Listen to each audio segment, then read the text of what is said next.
بسم اللہ الرحمن الرحیم۔ السلام علیکم دوستوں۔ حضرت عیسیٰ علیہ السلام کا معجزہ بیان کیا جاتا ہے کہ بنی اسرائیل میں ایک شخص تھا جس کی بیوی نہایت حسین تھی، جس پر وہ اسرائیلی فریفتہ تھا۔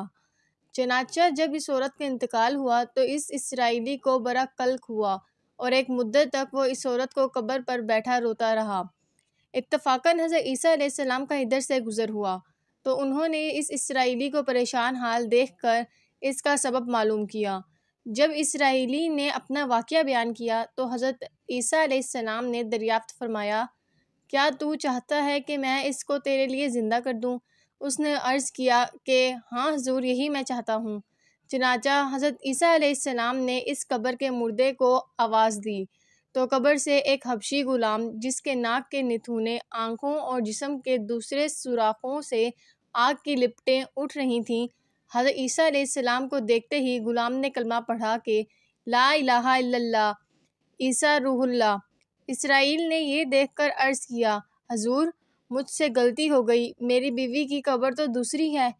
یہ سن کر حضرت عیسیٰ علیہ السلام نے حبشی کو حکم دیا کہ تم اپنی قبر میں واپس ہو جاؤ۔ چنانچہ وہ مردہ ہو کر گر گیا اور اس کی قبر کو مٹی سے چھپا دیا گیا۔ پھر حضرت عیسیٰ علیہ السلام نے اس دوسری قبر کی جانب توجہ فرمائی اور حکم دیا کہ اے صاحب قبر، اللہ کے حکم سے زندہ ہو جا۔ چنانچہ قبر پھٹی اور اس سے ایک عورت سر سے گرد جھاڑتی ہوئی باہر آ گئی، جس کو دیکھ کر اسرائیلی بولا کہ یا روح اللہ، میری بیوی یہی ہے۔ اور حضرت عیسیٰ علیہ السلام کے حکم سے وہ اسرائیلی اپنی بیوی کو ہمراہ لے کر واپس ہونے لگا، مگر عرصہ سے جاگا ہوا تھا، اس لیے اس پر نیند کا غلبہ ہو گیا اور اس نے بیوی سے کہا کہ تیری قبر پر گریہ وزاری اور بیداری نے مجھے ہلاک کر دیا ہے، اس لیے میں چاہتا ہوں کہ کچھ دیر آرام کر لوں۔ بیوی کہنے لگی کہ ہاں، آپ آرام کر لیجئے۔ چنانچہ وہ اسرائیلی بیوی کے زانوں پر سر رکھ کر سو گیا۔ اتنے میں اپنے گھوڑے پر سوار ایک شہزادے کا ادھر سے گزر ہوا جو اپنے زمانے کا یکتا حسین تھا، جس کو دیکھ کر شہزادی از خود فریفتہ ہو گئی اور اس کا دل قابو میں نہ رہا۔ اس نے شوہر کا سر زانوں سے نیچے رکھا اور فرط محبت و غلبہ عشق سے مجبور ہو کر شہزادے کے سامنے جا کھڑی ہوئی۔ ادھر جیسے ہی شہزادے کی نظر اس پر پڑی، وہ بھی اس کو دیکھ کر اس پر فریفتہ ہو گیا اور عورت کی خواہش پر اس کو اپنے گھوڑے پر بٹھا کر لے گیا۔ چنانچہ اس کے شوہر نے بیدار ہو کر جب اپنی بیوی کو نہ پایا تو نہایت پریشان ہوا اور اس کے ملنے کی تدبیر سوچنے لگا۔ سوچتے سوچتے آخر اس کے نشان قدم پر چلنے لگا، اپنی بیوی کی تلاش کر لیا جو شہزادے کے پاس پہنچ چکی تھی۔ اس کو دیکھ کر اسرائیل نے شہزادے سے عرض کیا کہ یہ میری بیوی ہے، آپ اس کو چھوڑ دیجئے۔ ابھی شہزادہ کچھ کہنے میں بھی نہ پایا تھا کہ اس عورت نے کہا کہ میں تیری بیوی نہیں بلکہ شہزادے کی لونڈی ہوں۔ یہ سن کر شہزادہ اسرائیلی سے کہنے لگا، کیا مجھ سے میری لونڈی کو لینا چاہتے ہو؟ اس نے کہا، خدا کی قسم، یہ میری بیوی ہے جس کو میرے سردار حضرت عیسیٰ علیہ السلام نے مرنے کے بعد میرے لیے زندہ کیا ہے۔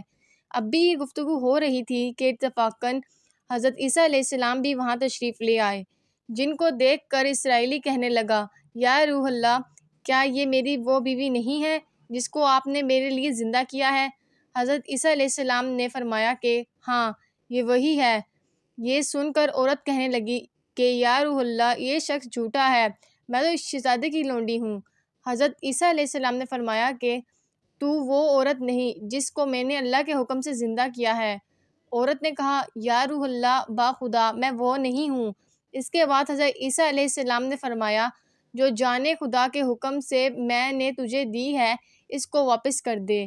یہ سنتے ہی وہ عورت پھر مردہ ہو کر گر پڑی اور حضرت عیسیٰ علیہ السلام فرمانے لگے کہ جو شخص ایسے آدمی کو دیکھنا چاہے جو کافر مر رہا تھا اور زندہ ہو کر ایمان لایا، تو وہ اس حبشی غلام کو دیکھ لے جو پھر ایمان کی حالت میں مرا ہے، اور جو کوئی ایسے شخص کو دیکھنا چاہے جو مومن مرا تھا، پھر اللہ نے اس کو زندہ کیا اور وہ کافر ہو کر حالت کفر میں مر گیا، تو وہ اس عورت کو دیکھ لے۔ اس واقعے کو دیکھ کر اسرائیلی نے قسم کھائی کہ اب کبھی نکاح نہ کروں گا، اور میدانوں کی طرف نکل گیا جہاں اللہ تعالیٰ کی عبادت میں مصروف رہ کر اسے موت آ گئی۔ اللہ تعالیٰ ان پر رحم فرمائے۔